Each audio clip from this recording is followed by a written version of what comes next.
Good evening, Loretta Hoffner here. I'm the Executive Director of the Maryland chapter of the American Academy of Pediatrics, and it is my pleasure to welcome you to tonight's virtual tabletop exercise as part of our MDAAP Disaster Preparedness Project.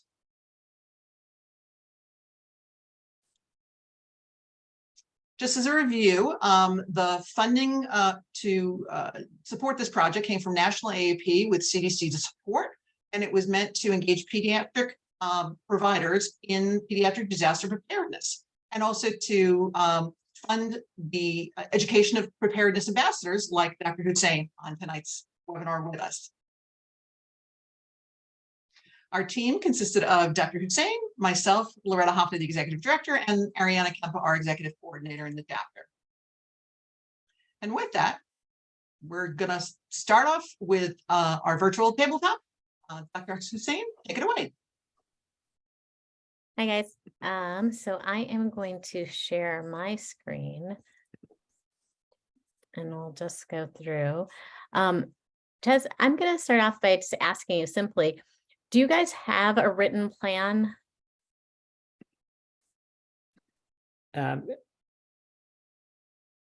In what particular? A written for any like hazard that if you need to evacuate or if you need to close down or evacuate? We do not. Okay. Where we live is in an area where we're not as concerned about environmental threats, flooding, tornadoes, that type of thing. We listening to some of the webinars, I do worry about mass casualties because we are near two high schools. And I feel that we would be one of the quicker facilities to be able to respond if in need. But no, we don't have any particular type of plan. Well, hopefully then from today's kind of workshop, you can have some of the questions answered that you might put in a plan and be able to kind of build one out from the information you have today. And hopefully be able to share this recording so you can use it to do that, because we'll just have a back and forth discussion on stuff for disasters. And so the stuff that I wanted to hit today was reviewing kind of self-preparedness and staff preparedness. And one of the webinars was around willingness to respond and see how that might look at your clinic. And then knowing the impact of the different capabilities that are within your clinic and then kind of out in your surroundings. How to manage vaccines. Like if you have a power outage, then how do you manage the vaccines that are in your clinic? And then how to protect kind of your business inside the clinic. So we are going to go with hurricane, and part of why I decided to stick with hurricanes regardless, because I think we've been seeing more tornadoes, and there used to be like the Tornado Valley, and that has actually, we've been seeing so many more tornadoes outside of that area than we would expect, even having touch point tornadoes. Hurricanes, I think, are one place that we see those come on. And from the hurricanes, in addition to the tornadoes that we see, we also see pretty like flash floods and massive rains that are, as you saw in New York and Vermont recently, are pretty, unexpected for some of those areas still. So we're going to start with a scenario that is not too dissimilar from what just happened in New York and Vermont. But this is actually closer to 2003. If you remember, in September 18th to be exact, it was a Thursday, Isabel came through Maryland, Hurricane Isabel. So it's early September, children are back in school, and your clinic is still bustling because there's so many kids that still need to be seen, who are behind on their vaccines, who just need different checkups for their sports and other things that they might be participating in. However, last night on the news, the meteorologist was warning that a hurricane is expected to make landfall near the Outer Banks by tomorrow night, and is expected to hit your area the day after tomorrow. So you do have a little bit of warning on this. That's going to be coming through. And the questions are, we'll start with, does your family have an emergency plan? So if you're okay with getting personal, then we can kind of talk through what your family emergency plan might look like. And this is something that I think I reviewed this sheet. And if you need me to resend it, happy to resend it. I think that there should be a link somewhere to it as well in the prior webinars. But this is American Red Cross emergency plan. It's 3 pages long. I really like this one because it goes through all of your family, your pets. It includes pets, and that's so important because there's whole discussions around, how to shelter a pet. Most FEMA shelters do not actually allow pets. Not well known, and I think that having that specific piece is important for families that have pets. We don't have any pets. We have a son. He's like a pet though. And then your action plans of what is the most likely hazard, what are the escape routes, and do you have, besides your daughter who's in Jordan, do you have other children at home or any dependents at home? I have 2 daughters, and the youngest will be going to college this fall. So okay, so she's at home now. So it'll just be my wife, myself, and our 6 or 7-year-old dog. Okay. Okay. So you do have a dependent outside of your daughters, but your daughter's going to college. Is she going away, or is she going to be close by? They're going away. One Okay. will be 2 hours away. The other one will be 4 hours away. Okay. So 2 hours and 4 hours, actually, they are still probably, if something were to be coming in, they would probably shelter in place, or they would want to come home to be with you guys. So that's actually a really good reason to have a plan, because you're separated at baseline, but not so far away that they're not going to want to meet up with you outside of the area. And what I really, yeah, go ahead. And they're both going to college, and it's very reassuring that the colleges also have plans. So my youngest is going to attend Virginia Tech, and if you recall, there was a mass shooting there that happened maybe about 10 or 15 years ago. Yeah. So they're very sensitive to those kind of concerns. And my eldest is attending University of Virginia, and they had a shooting back in the fall with 3 of their football players. And so it was interesting to see the response. Okay. But we belong to a Facebook forum with a lot of the parents of students. Mm-hmm. And in real time, it was interesting to see all the chatter and the information that was being spread. Some of it true, some of it not so true, about what was going on and what the university was doing to protect the students. And who the shooter may have been, and where they were, and where they may have gone, because there was a time where they didn't know where the shooter was, and the school went into lockdown mode, and some of the students were holed up in libraries and in their dorm rooms, unable to leave until the threat was over. But I can certainly see the importance when they were away of having that plan, and for us as parents being reassured that there was a plan in place. But the disaster plan was one of the things where I went to the library, and you could see that they have copies there available. Does your family have a disaster plan? And it was one of those that I picked up, and I said, okay, yeah, we need to have a disaster plan, and we need to have supplies on hand in case there was an emergency, and life happens, and it never happened. And, even just having the discussion, though, is, I think, a good first step. I'll tell you, like, having an emergency kit is not an easy thing in our busy lives to be able to maintain, right? So keeping it as simple as possible. What I recommend doing, and what we've done, is we've taken all of our important documents and put it in a fireproof, waterproof, like a case. And if we ever need to, we know we can grab that and go. It's a file, basically a file case. So it'll be easy to pick up and take. If there's anything additional that's super valuable, like a, family heirloom piece or something that you're like, I just want this to be safe because my heart will be broken, or if, if something happens to it, then make it, and you don't want to keep that in the case, then just tape on the front of the case a list of those things and where to find them. Family heirloom vase, family room, courier cabinet or something like that. And that way it's simple for anyone who is at home, regardless of who it is, to know what to grab and what to do if they have the time to do it.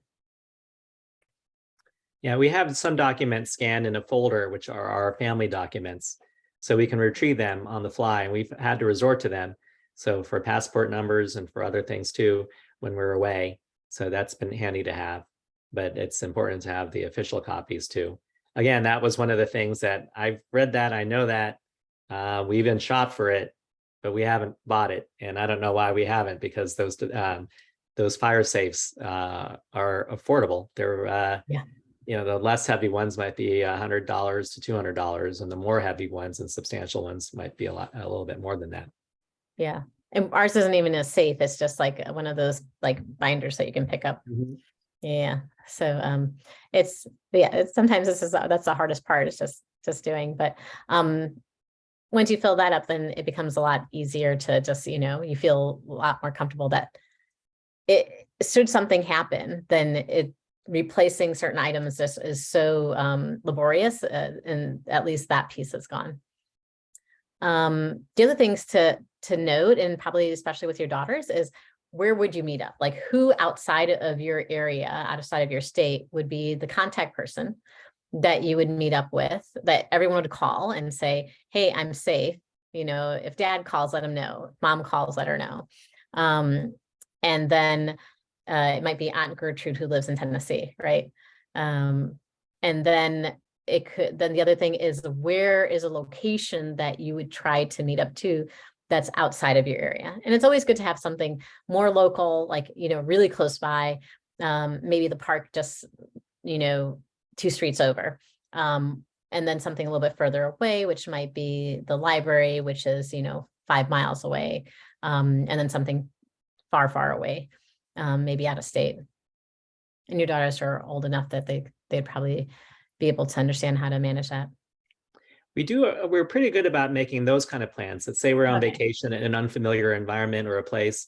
We'll just say, okay, if everyone gets lost, this is where we're meeting up.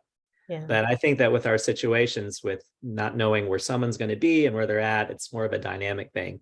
And I think that we rely too much on technology. So it's one of those where you assume that you're going to have access to your cell phone and that you can communicate maybe on a group chat that way with your family.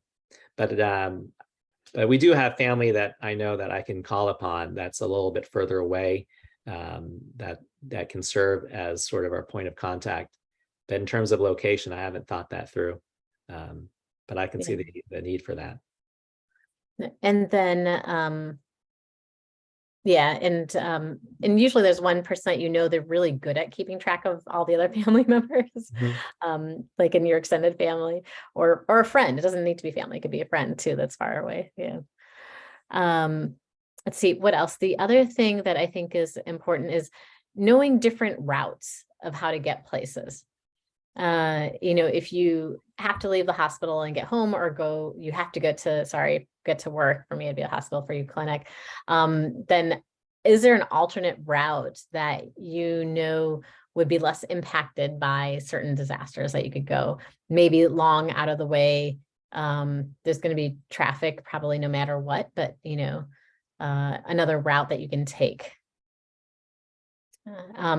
So the recommendation is, and I'm bad at doing this too, because I'm always getting late for work, is taking that route on occasion, just to familiarize yourself with it, that what the hazards are in that route, as well as the one that you always normally take. Okay, so then question number 2 becomes, then the last piece I like about this is giving everyone an assignment. So I don't necessarily like the tasks that are listed here, but I really love the idea of having kind of tasks listed out, and they don't need to be assigned ahead of time, but just knowing what those tasks are, that these are the things that we'd want to do in different, like if we have to leave the house, if we are worried that we will not have a house to come back to, you know, those kind of things. If we need to shelter in the basement, you know, what do we need to grab and who's grabbing it? And just knowing what the tasks are, I think, is the main thing with that. It's kind of like when you're running a code and Mhm. you're designating certain roles on what each person on the team is doing. Yeah. So we'll Yeah. focus on that particular responsibility.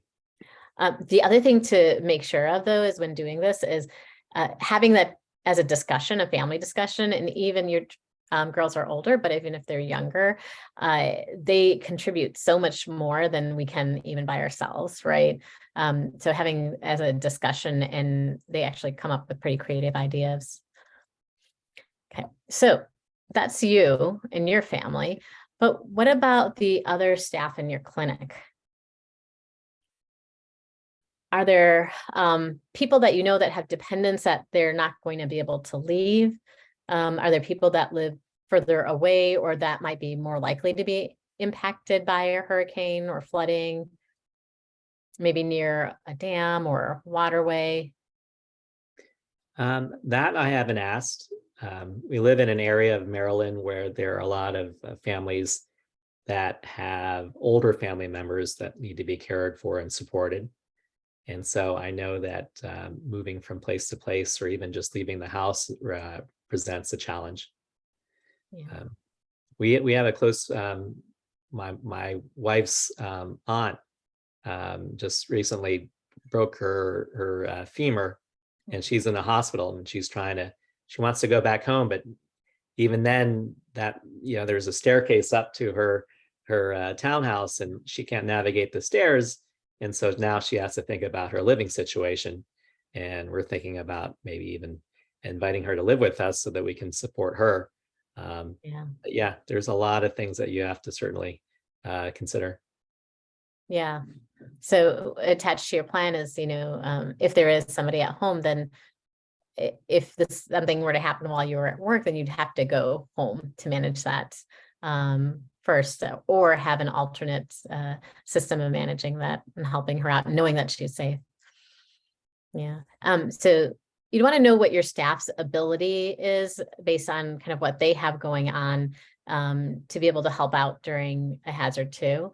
So if they have dependents at home, is there somebody else that can help take care of them? Or do they have a good relationship with anyone else in their neighborhood that can help out with their kids, if their kids are going to have to come home from school early, things like that.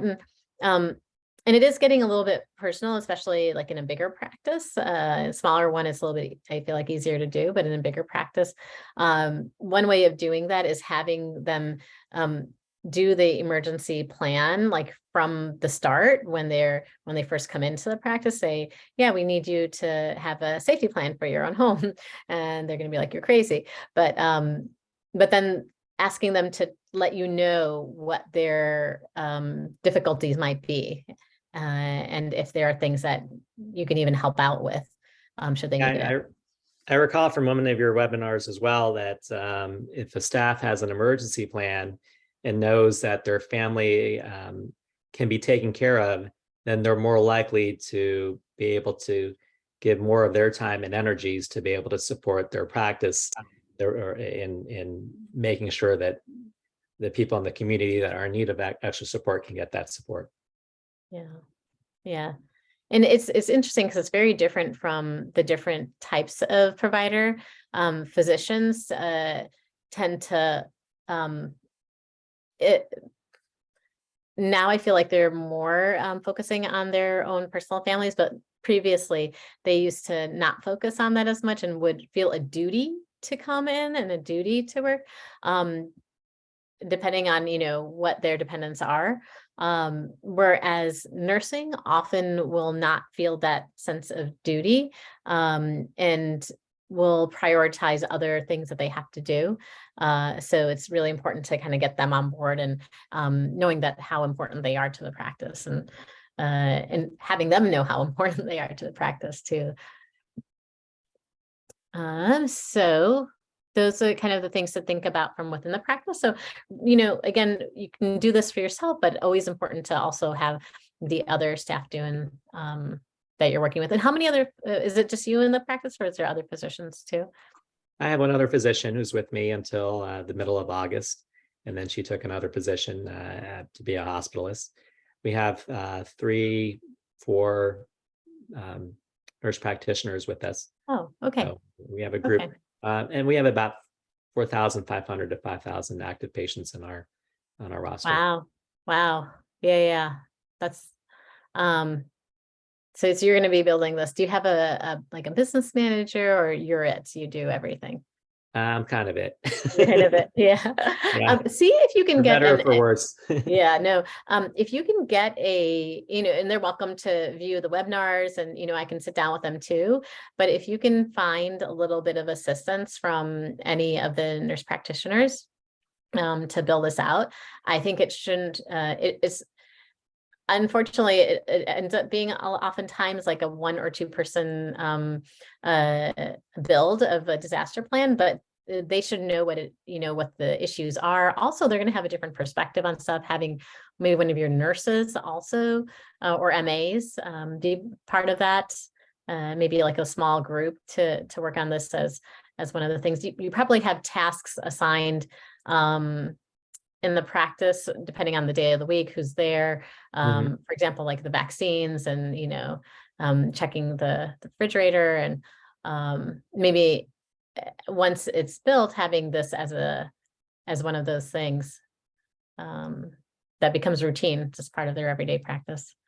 Oh, I've become dependent on a lot of the nurses too. We've had issues also with power outages, and I've had to call upon them to come to the office to make sure that the refrigerators were still operating and what the temperatures were. And there was a time that we had a generator, but the generator conked out on us, and so they had to come in and move the vaccines to a more temperature secure location. But we get a lot of, I know that's one of the objectives, and there's a lot of support that we get from the VFC program as part of being a responsible practice to, and there are required webinars and videos that we have to watch for our ongoing participation in the VFC program. But it's helped, like they actually are virtually there to help. And we're required to view these webinars, which take about 2 to 3 hours to watch. That we're required to view this yearly, just to keep us up to date with any new changes, and also just to reinforce certain things to keep our knowledge a bit up. Because if we don't pay attention to it, sometimes we're not dealing with disasters on a regular basis. When it does happen, we may be ill prepared for them. Yeah. And you bring up a really good point with the generator, right? The reliance is on, but we have a generator. So the power goes out, but then the generator also goes out. Yeah. And what is the next line? But the generator wasn't full of fuel because it had operated for the last 3 times that the power went out. But then every time it went out, it was utilizing fuel, but no one bothered to refill the generator. And then that goes out. Yeah, we've had all those issues. Yeah. So are you now prepared for moving your vaccines? So we'll get to that in a minute, and how to do that? We do have a place. We do have an emergency plan for that. Awesome. Oh my gosh, awesome. We're required to have that with for the VFC, the VFC. But that being said, it helps to make sure that everyone is familiar with it. And even if I helped in the creation of the plan, I can't say that I'm always familiar with it in a way that if you were to ask me what I'm supposed to do in this scenario, I can't relay it off the top of my head. I would have to look at the booklet. And even right now, I don't even know where the booklet is. So that's probably mission number 1, is to make sure that I know where this booklet is. I believe it's right next to the vaccine refrigerators in a binder, but I need to double check to make sure.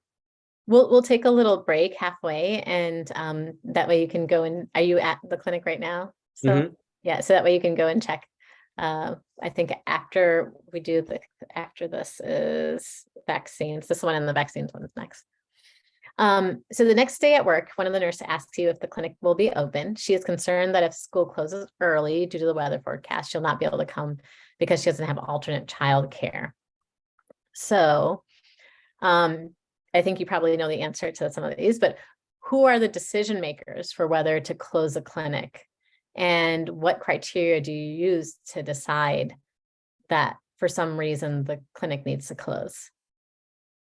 Well, I'm one of the deciders, but I'm not the sole decider.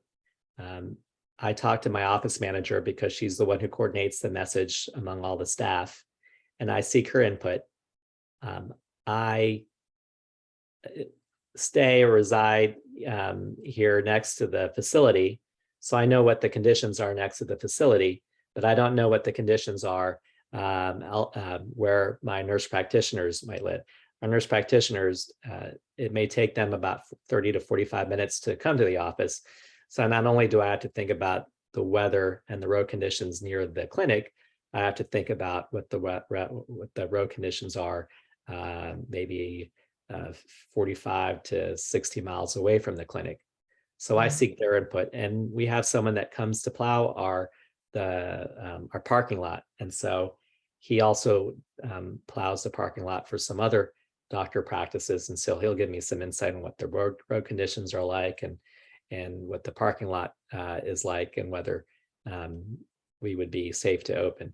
But we lean on patient safety. I mean, for a lot of things that we do in our office, they're not urgent in a way that you could postpone it another day or two and everyone will still be okay. So whether it be a mental health visit or a well visit, we could easily shut down and notify our staff. And we do have some staff that if they need to, they can work remotely. If we knew that there's a storm happening, our phones are internet phones that communicate through voice over IP. So they can take the phones home from them with them. The laptops can interface with our electronic health record via the internet because our data is stored on the cloud. So they can take their laptops home and they can function just like they were here in the office. And we did a lot of that during COVID to try to rotate staff. If someone's not feeling well, they could work, but they could work remotely where there was no threat for spread from them to others. So that worked pretty well. But it's a shared decision, and it's the one where I may give a say, which I communicate to the office manager, and she lets all of our staff know whether we're closed. But we take into consideration all of those pieces of information, from the person who plows to our staff and our nurse practitioners, because if they can't come here, then we can't see patients. But neither do we want people to be unsafe on the roads to try to come to the clinic for an appointment that can perhaps wait another day or two or three. How late are you willing to make that decision? Well, because it may take them 45 minutes to get here, we don't want them to try to come to the office and end up being here, and then the roads are unsafe for them. So again, we'll lean on patient safety. And so if we need to, we'll close, and it's fine. It's fine if we're closed for that day. There's not a strong push to try to force us to be open. Financially, we can weather that if it needs to happen, and we'd be fine with that. Yeah. I think that transition to being remote is just so helpful, and what a great, positive or silver lining that's come out of the pandemic. And it is that easy transition and acceptability, like everyone's accepting it, right? And they prefer it at times. So when they're remote, yes, we can have our patients lean on to telemedicine visits, or we can even give them some guidance. Maybe we can even see them virtually through the camera and our screen, whether they need to venture out on unsafe roads to have to go to the hospital, or whether it's something that can truly wait. Yeah. Or call 911 to bring them to the hospital a little bit safer. And does your business manager have any preset messaging, or is this, just an email that goes out, or is there, what kind of like notification does she use? Is it messaging, group message, like a group me? Yeah, we have multiple ways of being able Mhm. to communicate. Our EHR can send a message out, sort of a blast message or email. We haven't utilized that as much. We'll do that for certain campaigns, whether it be for your well visits or for influenza vaccine clinics. But for our schedule, typically we'll call them on the phone and we'll handle the calls that way. Call down the That way rest. we can decide on whether or not they, it can be rescheduled. We'll try to do when we're on the phone with them, or to address any need if it's something that may need to be done more urgently. Does it go to, if it goes through the EMR, does it go to their phone, to the family's phone, or a text message, or they have to open an email to open it, or their portal? Our EHR has a lot of capabilities. I Uh-huh. can't say that I'm familiar with all the different capabilities because every year to year, there's new capabilities that they have. Oh, that's So I believe it does. There might be one primary phone or primary way that they wish to be contacted. And with a lot of this now, they have to be able to opt in to this is how I wish to be communicated, and this is how I wish to be communicated with, versus like if they opted out, that would be also their they would have that option to do so. So if they opt in to be communicated by our office, there'll be a primary way that they can communicate, and I believe that's how they'll receive messages. But again, there are so many things that may need a little bit of a refresher on how these technological capabilities that we have, how we can best utilize them. Yeah, no, you're right. It's changing for the better, I think, a lot of times, and we just don't know it's available to us. What about staff? How do you communicate with staff? Well, we don't have a large staff. We probably have about 13 to 15 staff. Okay. And so I think it's almost like a phone tree. Okay. But when we do make a call, we'll put a notice out on Facebook, and our staff knows that we'll do that. And so that's a way that we've communicated with our patients to let them know that they, and we'll also call the local radio stations to let them know that the office is closed. So that's typically how. Yeah. Oh, that's wonderful. That's really good to hear, because when other things go down, using your local radio station is old school, but I feel like it's one way that you're sure that it's going to happen. There is, if you're interested in listening, there is a podcast that goes over this Alaskan earthquake that happens, like the one in every 100-year earthquake that should never happen. And there is somebody who works at a local radio station, and it talks about how she turns the radio station into a response center for the earthquake. It's really phenomenal, but I will send you that if you're interested. And just like, it's just a fun thing to listen to. Yeah. Okay. So moving on. So notifications are sent out to the families and the staff the night before.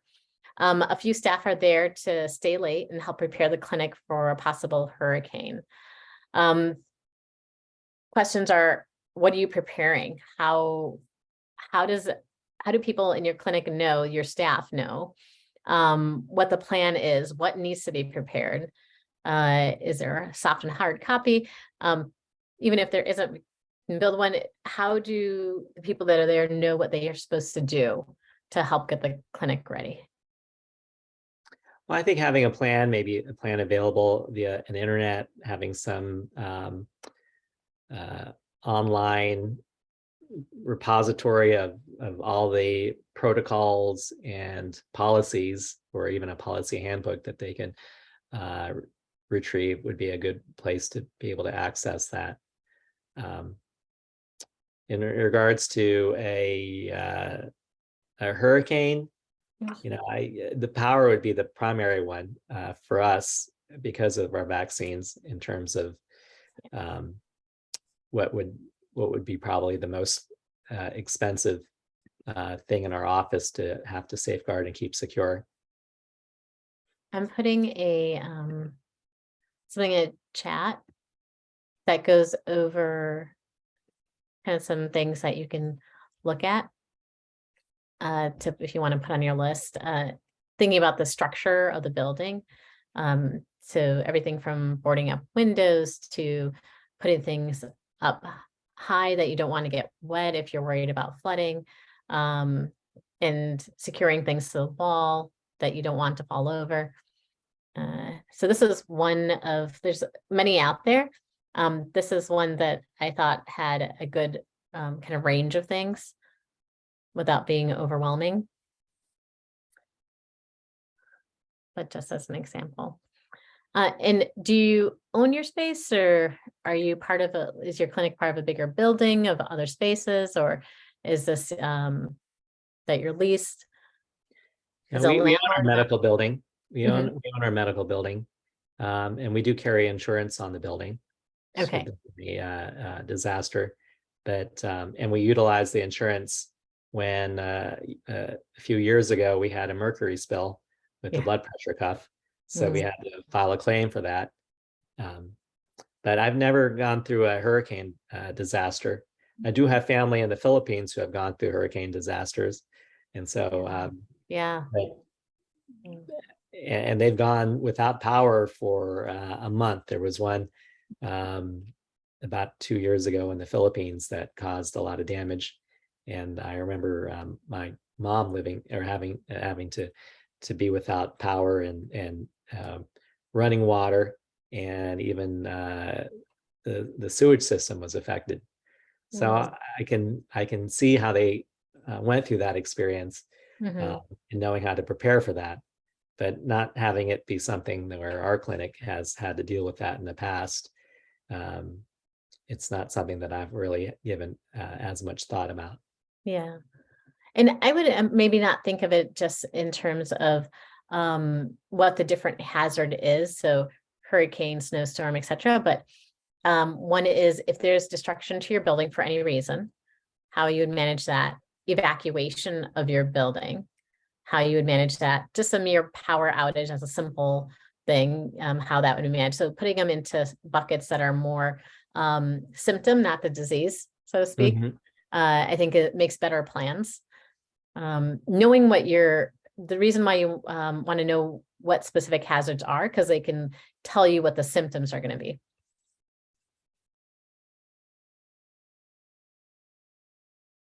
Got a little time check.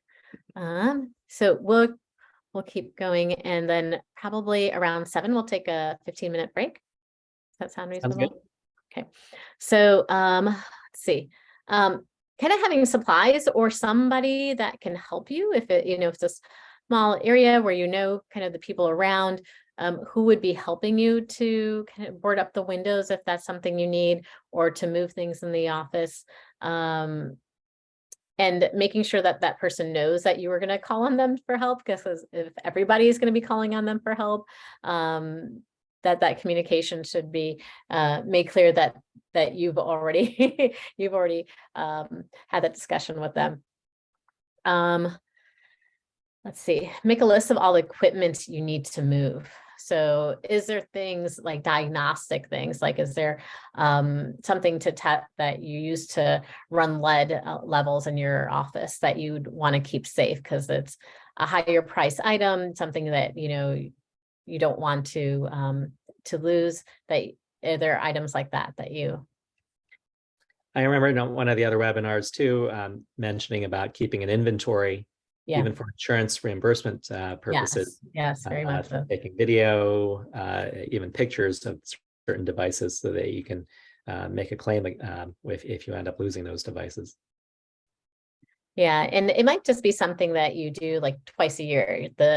Something simple like that your business manager can do, and just go through the office and just put a plain video of everything in the office. If something is forecasted to come, I think it's better to do it as close as possible to the possible incident. But just having kind of a general twice a year check is not a bad idea. And then having that list of documents that you'd want to keep safe, either by taking them with you or, everything is soft copy these days, but it's always nice to have that hard copy on hand, especially insurance papers and policies that you've already bought into. And then talking to the insurance company, if you can, to know what is it that they would need for the claim beforehand, and that just would make the process a lot easier for you after. It's good nowadays that records are kept electronically in the way that you can access them and they're not physical documents in the office like they were years ago, that you could be remote and still have access to records. So we went electronic in 2000 with our health records in 2004. So we do have paper copies, but we haven't had to utilize them. They're in storage and they're being destroyed as the expiration date allows us to be able to destroy records. But what is the time frame that you have to hold on to? I think it's 21 or 5 years from the date that their last visit, something like to that. Okay. Yeah. Okay. I can't recall it off the top of my head. My office manager knows because we have certain records, old records that we want to get rid of to make space, but 7 years is what it sounds. 7 years. Telling us, yeah. No, that's great. And the one thing that I would mention though is that if power goes out, you may also lose internet and other capabilities. So just keeping a hard copy of certain things that might be not maybe patient care documents, but more business documents outside of the clinic, like keeping a copy at home, keeping a copy with business manager, things like that. But we've had times where we have power, we just lose the internet. Yes. And we can't access our patient records, and that ends up being its own disaster. And so do then you we have a downtime procedure that you do at all? Well, paper copies, paper documentation.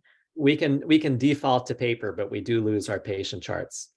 There's an emergency limited access version of our EHR that we can retrieve, but it doesn't allow us to really function providing patient care. We can't have access to vaccine records, so we don't know what vaccines we'll have to administer. Even doing certain screening tests that we utilize and do electronically, we may not have access to.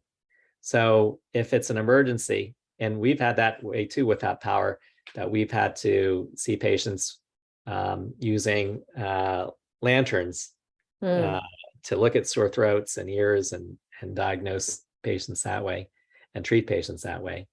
Not the most ideal.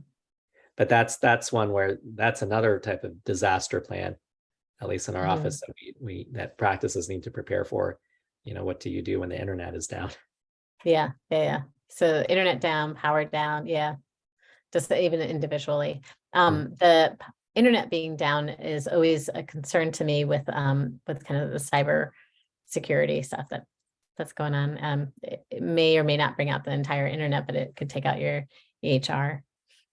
And that being said, when I was listening to cybersecurity, I think it's putting a lot of pressure upon practices to figure this out in a way that we really don't know the threats, and it's not fair, right? Yeah, there has to be at least some more support or a better protocol or something. It ends up being something where the responsibility and the onus of something bad happening is on us.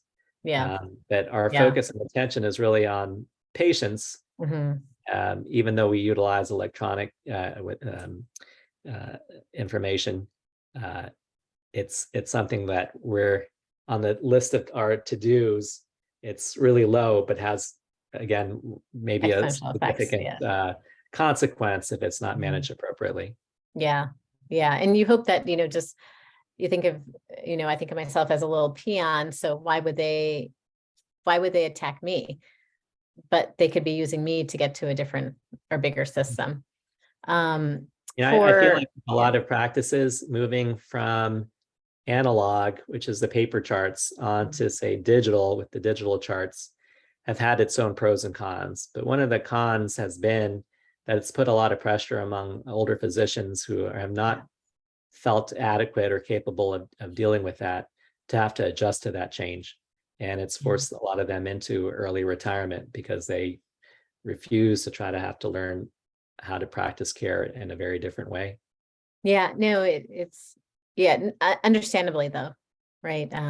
The switch that we all made to electronic wasn't an easy transition when you've been doing paper for so long. And I think what it's going to come down to is relying on these external services to keep our patient documentation safe.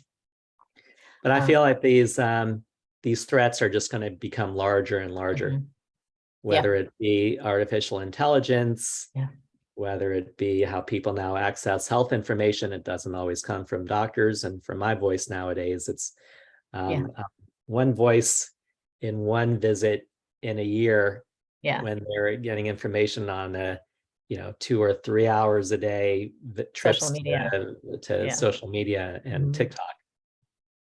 Yeah, very true. It's going to get tougher. I feel like you mentioned the kind of older folks, but it's maybe we're getting old. Maybe I'm getting old.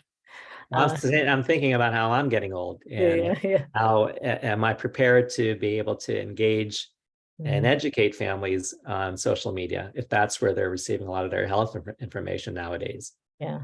Maybe you mentioned Facebook and how you utilize Facebook, and I'm not a fan of the social media, but I'm glad to see that you are embracing it in some form to connect with your families. Yeah, you have to be where they are. If a lot of them are on Facebook, but I haven't explored any other social media platforms. So we're not on Twitter, we're not on TikTok. If patients need to reach us, this is the way that they can reach us. Yeah. Okay, let's go on to the next one. Yep. So the hurricane passes through your area, but with it's downgraded to hurricane grade 1 with only 110 miles an hour winds. The power does go out in your clinic, and the utility company is asking for customers to be patient because it'll take a few days to bring the power back up. You can see all of the lines that are down. And I'm super excited that you've done this before. We'll kind of walk through vaccine safety, which you already know, but I feel like the CDC has such great information that make it hopefully simple enough for people to follow. This is kind of what we'll go through, and then this is what it'll look like in the end. And I think you probably have these in your plan itself. And then before we move on to that, why don't you tell me kind of your plan, because it sounds like you do have a general idea of where the vaccines would go if they're not in your fridge and freezer. Well, we do have my friend has a medical practice and he has refrigerators as well. And so we would utilize their refrigerators. In retrospect, right now, as I'm thinking about it, I don't know if they're probably the best resource because I don't think that they participate with VFC, but they do have a refrigerator and they safeguard temperatures. So in that way that they're safe, but maybe, if the power is out where they are at, they might not be best able to support. So I probably need to be considering backup plans to my backup plans. And though a friend and probably more trustworthy than others, is there an agreement, kind of a written agreement, or is it just a verbal agreement that if your power goes out, then I'll support you, and if my power goes out, then I'll bring my vaccines over to your fridge? Well, I believe it's a verbal agreement. Maybe the VFC needs something more substantial to make sure that there is a written out plan, because this other person I can contact via phone. Yeah. If he's on vacation, then who would be my next point of contact? So it's those questions that may come to mind. I probably have to think not about available it or is there access to that? Yeah. And then it sounds like you have a plan that's there, and there's people in your practice who are aware of it because they've done it before. And I you remember think- you mentioning also the health Yeah. department as being a good resource too. And so, Yes, so it depends on the health department. I'll tell you that, because when I've spoken to one previous to like Ohio, it's whether they're willing to do that for one practice. If they know that there's a million practices out there who are going to be approaching them.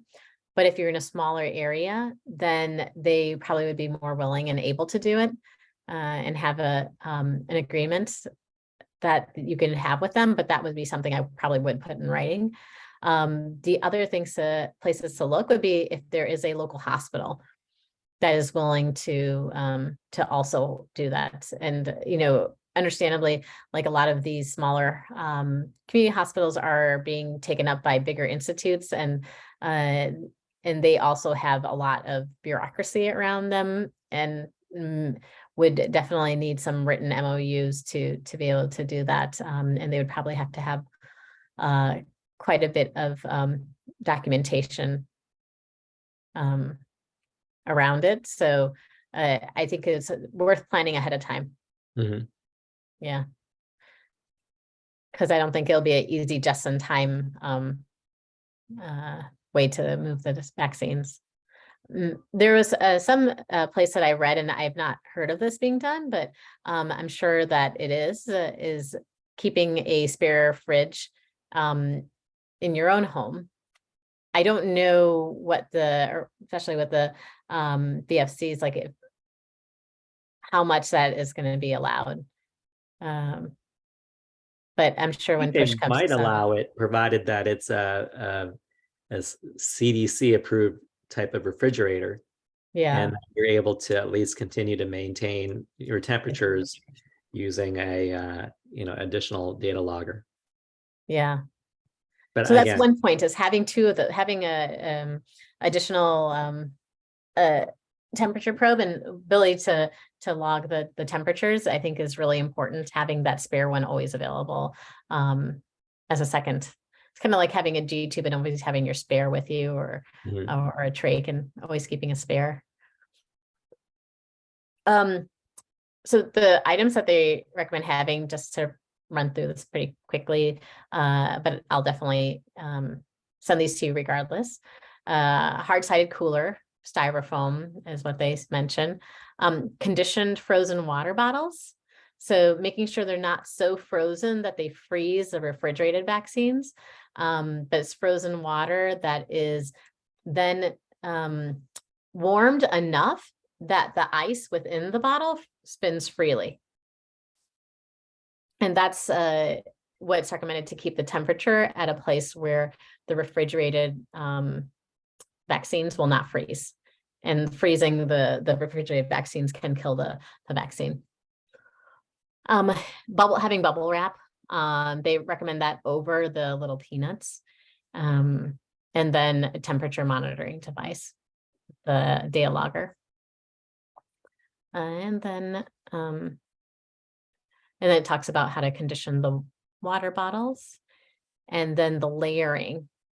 So how they recommend having this, then the bottom is those frozen water bottles, then your insulating material, on top of that the cardboard one, and then on top of that the bubble wrap, then the vaccines with a temperature monitor, and the rest of the vaccines. Then it's like a sandwich. Then you have your bubble wrap again, your cardboard, and then the frozen bottles. And then closing it off. And then you arrive at your destination, and then just document everything. And that would be good to do as a drill. Yeah, that Just would to- be a good drill.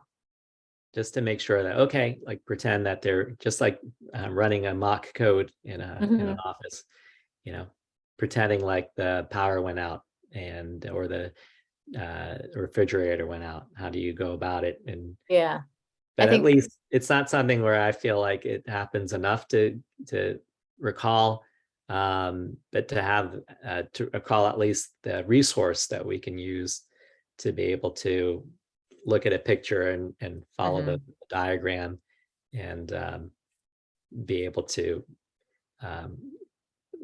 yeah, store the vaccine safely as you're transporting them. Yeah. The one part that I think I would have the hardest time with is having frozen water bottles. Because if your power is out, then how are you going to freeze the water bottles? So you need them to already be frozen and have them ready for such an incident. And so you do that for a couple of years, and then you throw away the water and then put new water bottles in. So it's something that has to be maintained. Yeah, I think doing the drill, that's one thing I think that our office will try to do soon, to make sure that we know how to do it and that we have all the material to be able to do it. Because although I've seen the BFC talk on this, and I asked my staff, do we have conditioned frozen water bottles? And they say yes.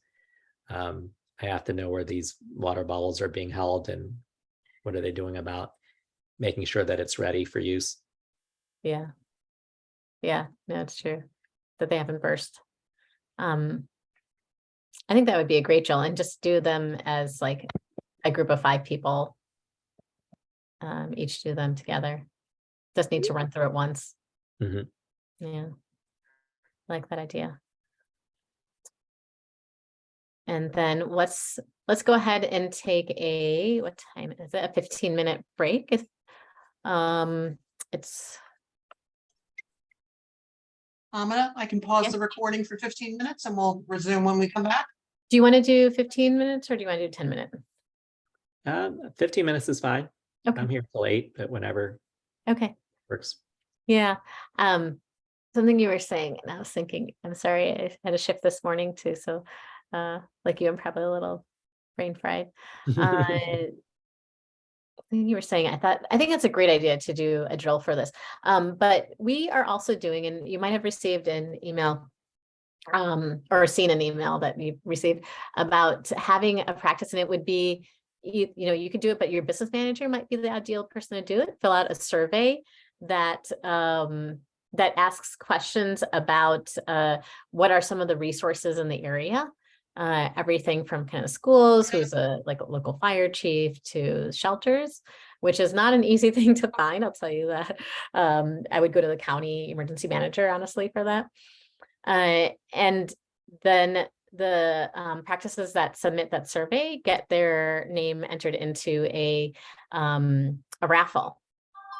And the raffle is not only do you get a gift card for filling out the survey, but you also might get a disaster kit for your practice.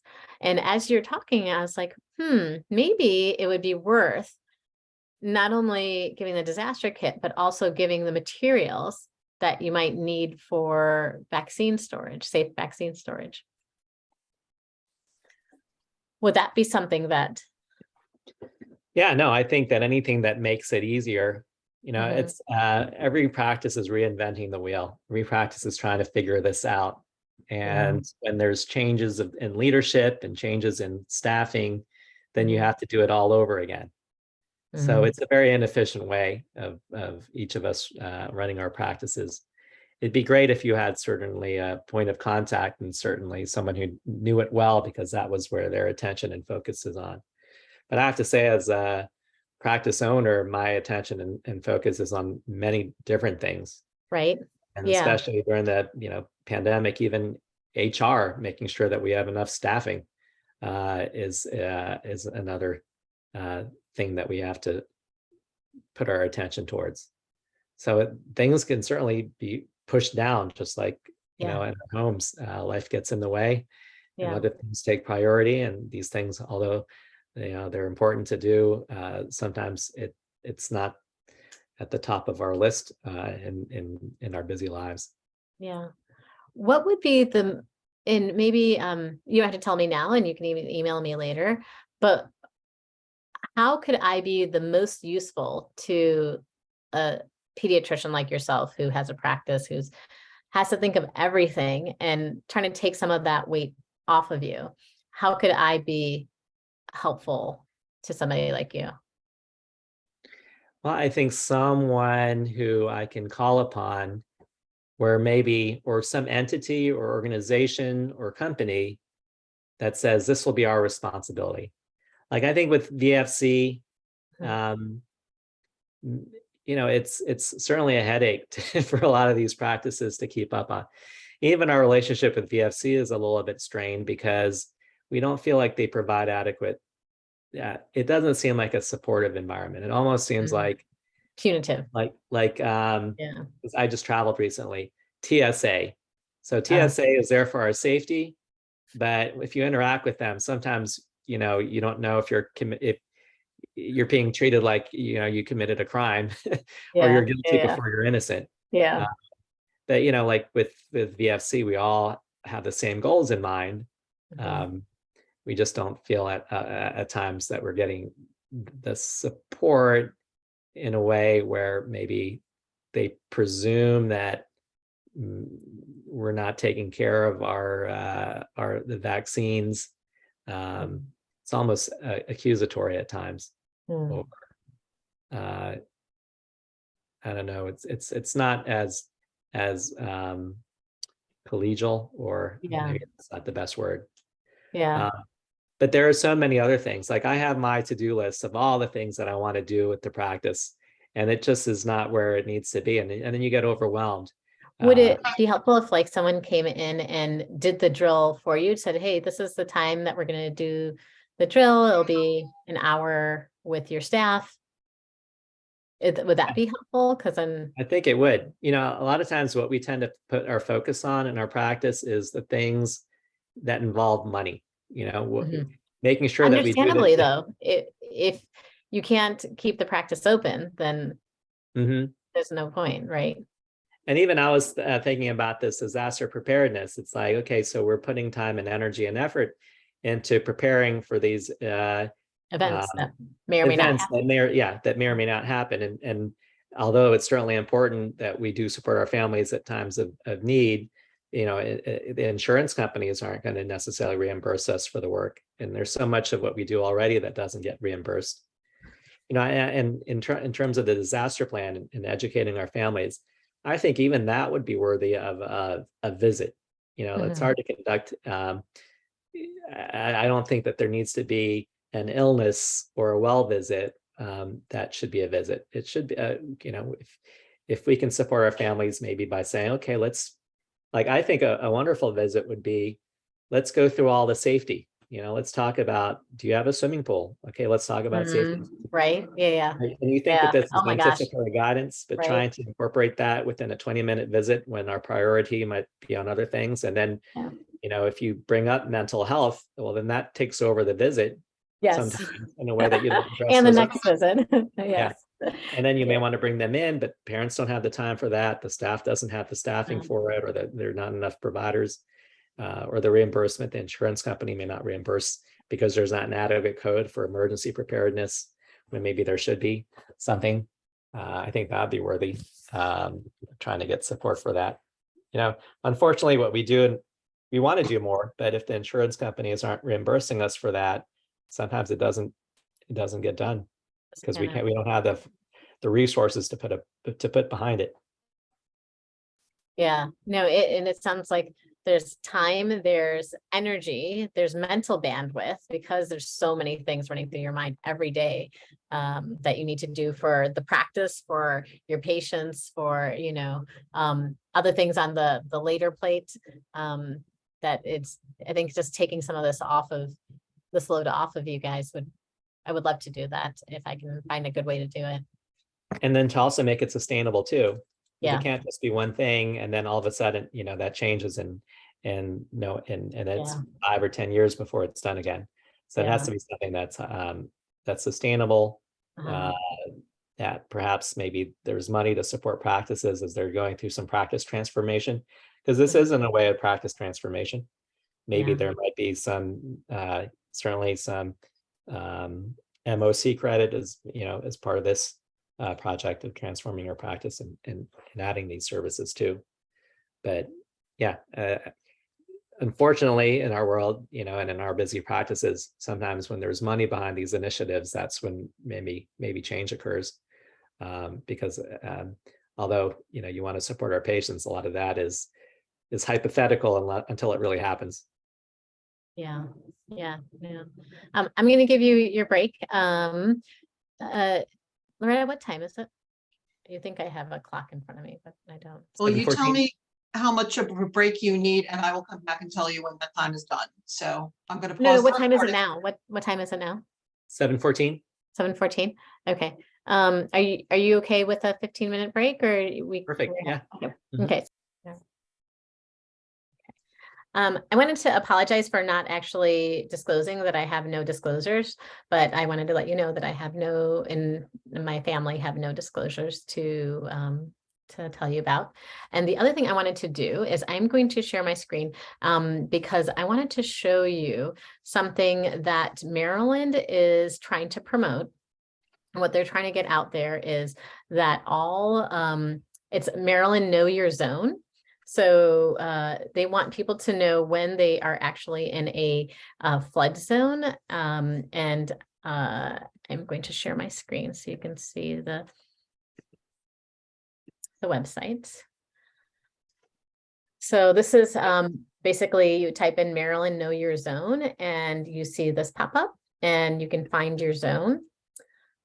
So you don't need to put in a full address. You can actually just put in your zip code. Can you tell me a zip code I can put in here, Chev? Oh, well, mine's not on there, but it's 21502. Oh, really? It's not in the hurricane zone. Oh, not in the hurricane zone. Yeah. Yep. So you are not in actually, neither am I. But if you scroll out, you can kind of see where it ends up being. We've had flooding, Mm-hmm. but we haven't had hurricanes. Of course, we're not near the sea. And all of it is, oops, I went too far.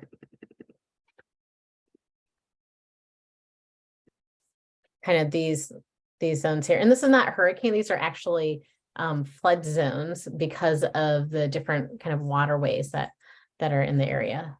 So even within Baltimore, over in Dundalk on the eastern shore, a lot of southern Maryland is within this flood zone. It's only Maryland, but the reason why they made these zones is it's evacuation zones. And what they're hoping that people eventually do is understand what zone you're in. If you're in zone A, B, or C, based on your color. And how does it go through it here? So the red that you saw over here, that is, I think, A is blue, yellow is B, and red is C. So when they say zone A has to evacuate, that would be all, or sorry, I think I said that backwards. But when they say they announce that a certain zone has to evacuate because of said storm coming in or whatever, then they'll be talking about going first from red, yellow, and then blue to in that order. That was just something that I wanted to share from Department of Emergency Management in Maryland. And then getting back to our scenario and our practice disaster plans, you have families that call and ask about resources. One family says that a tree fell on their home. No one is injured, but they don't feel safe. Like, where should they go? Another family calls who has a child on a ventilator and needs a power source. They don't want to go to the emergency department because they heard it was very busy and a little chaotic. And they're wondering if there's an alternate shelter that they could go to. So if you were to provide some disaster emergency management planning for families, are there certain families that you would prioritize over others? And then when would you address this? Like every visit that you have with them is so packed, and the ones that you're thinking probably need this disaster planning are the ones that have so many other things going on. So how could you integrate this into a visit, and which patients and which visits?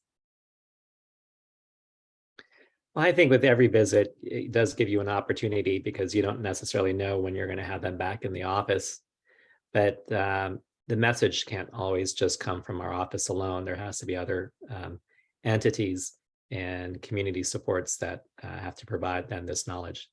Like, I think this would be a great a resource where if they live in a certain community, just like an Amber Alert, they might get an alert on their phone if they register. And that would be something, say, that we could encourage them to register, since if you live in this area and that area is susceptible to flooding, you should sign up and opt in to getting notifications on your phone with a link to resources on where you can go should there be a flood in your area, and how to connect with people that can provide some assistance and aid. So in that way, it's not something where I feel we can provide them all the information that they need, but we can provide them perhaps the links and resources for them to access that information whenever they may need it. But certainly there are certain families, especially with a lot of racial inequality, that would be more affected than other families. And so you certainly want to make sure that those families are taken care of, or at least will have access to those resources if needed. Yeah, and you're exactly right. I think those are the families that are going to have the hardest time finding the resources that they need too. So it's up to the community, to Department of Public Health and the county to make a system that reaches out to these families, so that it's equitable, like you said. Mm-hmm. There are certain families that I think, the medically complex, that it would probably, because I think you probably, you would know them the best. They might go somewhere else, or they're non-medical people that might be helping with sheltering them or giving them resources, who are not going to know the best things for these children. Besides families would get frustrated. And that would be, I think, the one cohort that I think I would focus on, is making sure that the parents or parent are up to speed and have a plan, so that they know if something were to happen, that they themselves are mentally can stay calm because they have a plan, they know what to do, they have the things they need. I find that, the recommendation is always to keep extra medications. I mean, getting your medications filled just in time so you don't run out is a hard enough thing. Insurance companies, trying to get them to fill additional medications is so difficult to do. And if you know that something's coming, having to do that last minute is tough. The one thing that you can do is say, I'm going on vacation. I need my medications filled ahead of vacation. So that buys you a couple weeks extra of medications for a short period of time. But it's not a long-term solution. We have a care coordinator, at least used to have a care coordinator in our office, but we have access to care coordinators that we utilize too. And I think, for me, I know I hope to know my strengths and weaknesses, and I know that's an area of weakness for me, that I don't always know the resources to be able to share it with families. That someone who spends more of their time in supporting these families, I think, would be a care coordinator, who could be a person to create a emergency plan, like they would a transition plan for special needs kids as they're navigating through adolescence, or with the seizure action plan. So I think that would be a good thing that should be added to the care of those with special needs, but to have that be done with the support of someone who knows that well, like a care coordinator. Yeah, I agree with you. This is not something that, is expected to fall on the pediatrician alone. So as you mentioned, like the community, but I really love that you have a care coordinator. I think that would be super ideal, but again, I don't know how many practices have a care coordinator, and how they would manage if they didn't. Okay. Yeah, we used to have one, and then we partnered with the coordinating center, and I know they've been involved with, and I think that they were on one of the Maryland AAP meetings, because they have some funds with grants, and they're trying to look for other funding resources to do more care coordination. So Kelly, you are correct. We had them speak at our general membership meeting in June. Yeah. So this would be another area where, if there was funds to support having families with special needs children, to have them receive information and resources to navigate disasters, then they could be instrumental, at least in educating families in a way that might be cost effective, because it doesn't necessarily have to involve a visit to the doctors to happen. Yeah, I agree. And to get to know the resources in your area that might be constantly changing too. I think that the care coordinators are going to know those resources best. That's the struggle with a lot of these programs that are grant funded or funded from the state or government, is that they exist while there's funding, but then they cease to exist when the funding goes away. No, that's true. I just learned of one today that we've been using for the past 12 years that I've been here-ish. And just suddenly we don't have it available anymore. So a little bit sad about that. Okay, so it's been 3 days since the hurricanes passed and you still don't have power. The utility company has been working area by area, and yours is going to take a couple more days to get that power up. How do you continue your daily operations if you don't have power? And it sounds like it's something you've done before. And then is there an alternate site that you could use to see children? And when do you decide that you need to either move to an alternate site within something like this? I thought about that when I was listening to one of the webinars, because we do have a lot of supplies when it comes to things like otoscopes and tongue depressors and some of the base and stethoscopes, that we could put that in a bin or a box and load it up in a vehicle. We have our laptops and our voice over IP phones. And if need be, we can set ourselves up in some remote location, being able to operate either that space is donated to us, or we operate out of a gymnasium. We have access to the internet. We can pretty much function like we normally would out of our own clinic. We can use cots as our examination tables, but it wouldn't really take much to provide basic care. Right. And one of the easiest places to do something like that, where you could make that arrangement, especially in a community like yours, it would be this local school, the elementary school or high school. Plenty of space, and I think they would be happy and willing, and it's a place that children frequent regularly. So if they have not been affected in the same way, or even if they have, if it's easier for people to gather at the school, then that might be a better place. I think that would be a terrific place. Right. It's familiar to families and kids. Yeah. Even the bathrooms are sized for them. Yeah.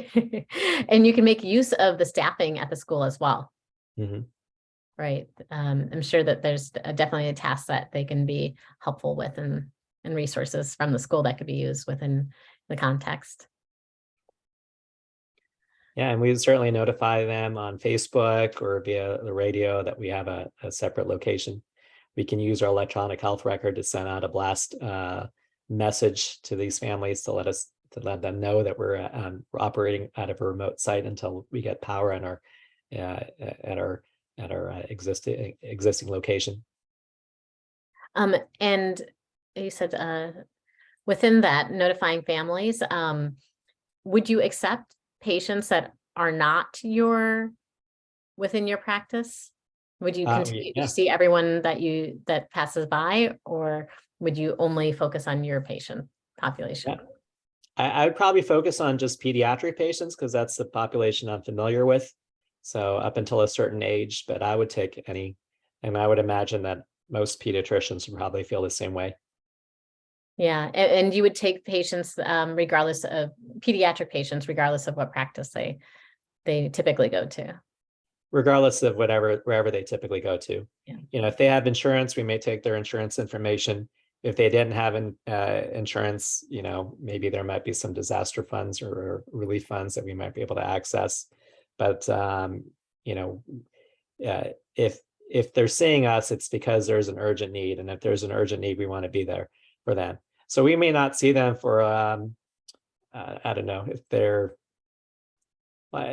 if it's something more routine that could wait, then they follow up with their own doctor. But if they're having to deal with the effects of the disaster, we would see them, even if it's a mental health concern. Yeah, yeah. And so the one thing I would probably recommend is if it's insurance that would be helpful to you for having done this work, then to have a process of being able to attach that information to the paper chart probably being Right. used. Yeah. Cool. So I think that was the last question that you answered very nicely. Do you have any questions? Because this is actually all of the things I wanted to go over with this tabletop. I would love eventually, I think I need to get this kind of Disaster 101 off the ground a little bit better, but then would love to have an advanced course talking about risk communication and going a little deeper into the like disaster kind of disaster geek realm. But is there any questions that you have that I may be able to help with, or anything that you recommend or suggest that we could do? And I found this graphic and I'll tell you how much I love it, because it shows that being prepared is not enough if you're doing it just in time or not testing it or knowing if it's actually going to be effective. So if you're giving umbrellas after you're already wet and making people go through a trapeze bar that's going to break and fall apart to an area that's going to be just as unstable isn't the best solution. Kind of feels like where the healthcare system is going, but just reminding people to drill, to put these systems in place, but then drill them. And it doesn't mean that you have to like spend a whole day or half a day, but maybe just sit down at one of the staff meetings and walk through a piece of it. And maybe every month do one small piece of it to walk through verbally. Yeah, I feel that at times I have a lot on my plate with more being asked of me and more added to my plate. That doesn't necessarily mean that I don't want to be there to support our families in all ways that we can support them. I just have to realize that, we have limitations, and I have limitations too in terms of my time and resources, that if there were other entities that we could partner with, we would certainly welcome being part of this process to be able to support families. But trying to have it be where it's another thing that we have to now focus a lot of our time and attention, maybe asking too much of us.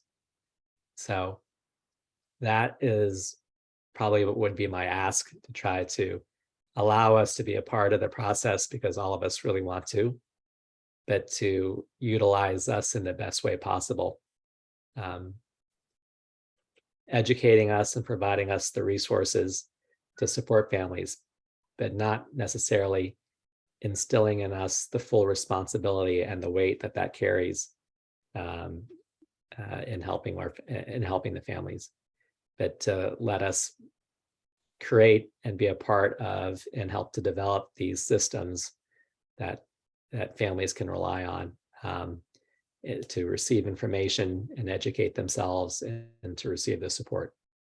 Another part too is as we go into the recovery phase with a lot of these events, that families need more support in the areas of mental health.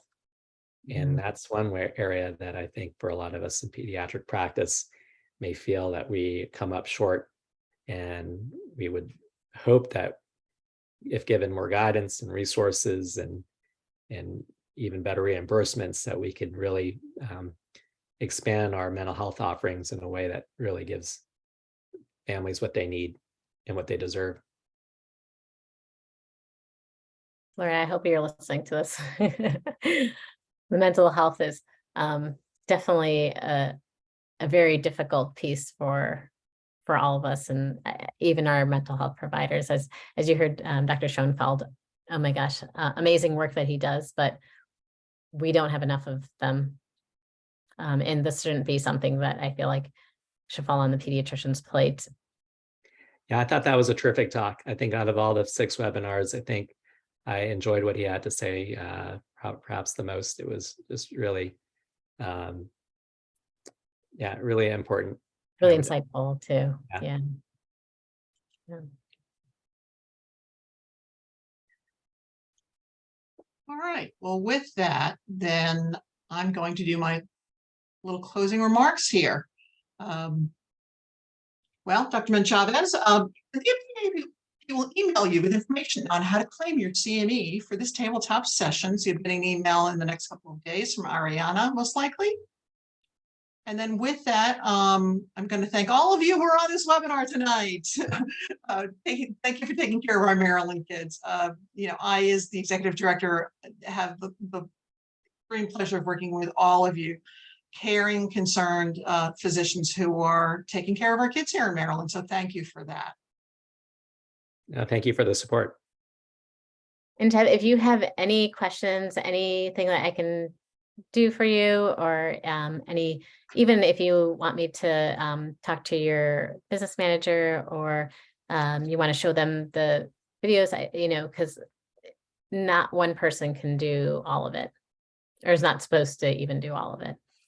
I think this was good to help me see some of the gaps. Sometimes as I rely on other people, I assume that certain things are put in place, but I can see where we may need to, there's some holes that need to be filled. But yeah. But anything that comes up, just don't hesitate to email. But in terms of what our threats are and emergency, that's, I worry the most about, you know, a mass casualty shooting event. And that had me thinking when that student came to the office too, and how to best address that. It's scary to think that that's what we have to think about. Yeah. And like you said, the big fallout from that, you know, there's a lot, but the mental health piece is the hardest one. Yeah. Well, I'm gonna Yes, I'll stop the certainly reach recording. out, and I appreciate